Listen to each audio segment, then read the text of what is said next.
Hi, I'm Jennifer Hasser with Kendore Learning, and I'm here with Malika Meidinger, and we are going to show you some of the activities that we're doing with our preschoolers and our kindergartners, because there's no reason why you can't do reading activities, executive function activities, math activities, phonological awareness activities, all kind of at the same time, overlapping. So this just makes it a lot easier on teachers. They don't have to switch with different manipulatives from activity to activity, and the kids are still having a good time. They're using different parts of their brain. They're working on working memory, and all simultaneously. We're going to use these lovely little plastic animals and insects.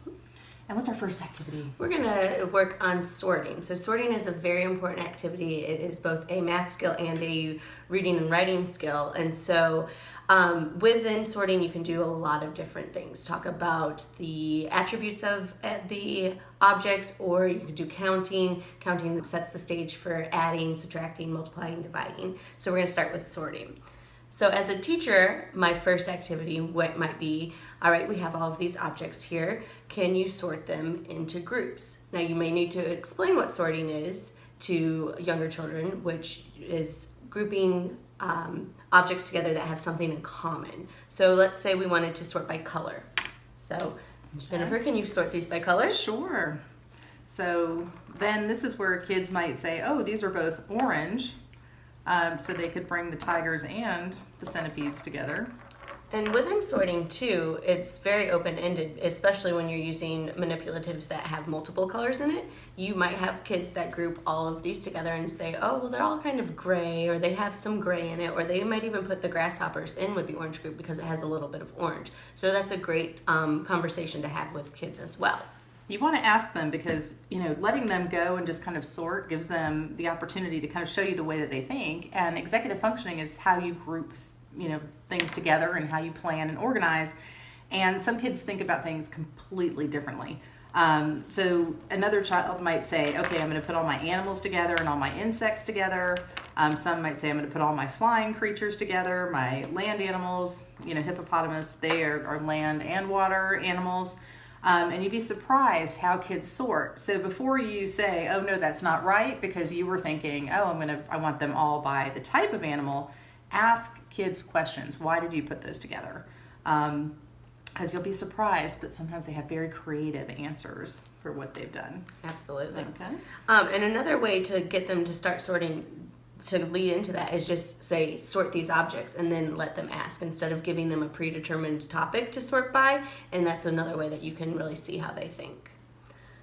And have them explain it, because when you sort, when you characterize things, that is really a pre-writing skill, because when you need to write a paragraph or an essay, you have to think about how you're going to present information, how you're going to narrow it down, a topic, and how you're going to put supporting details in. And all those things really are language skills that you start at 3-4 years old.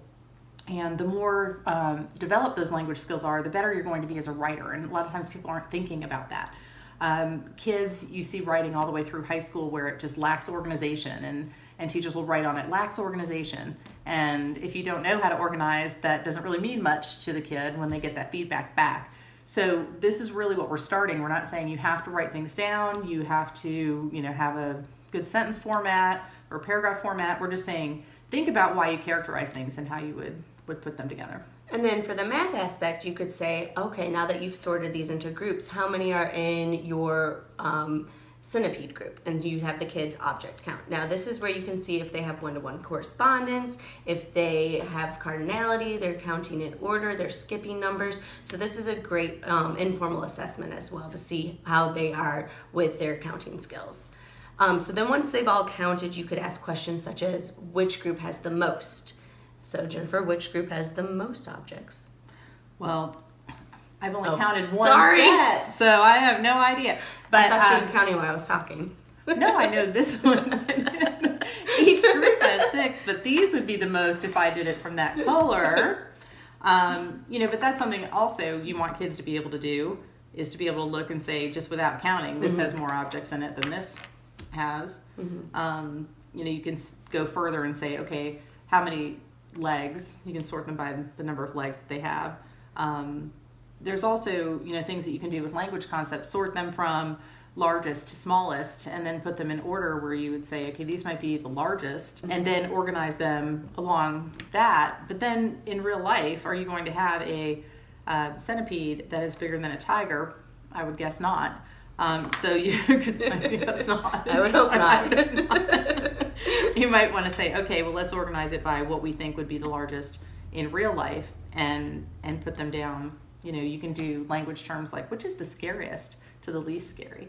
And, you know, some kids might be like, oh, I'm really scared of flies, but when they should probably be more scared of tigers, but that's not necessarily the way tigers are portrayed to little kids. But it gives them an opportunity to discuss that.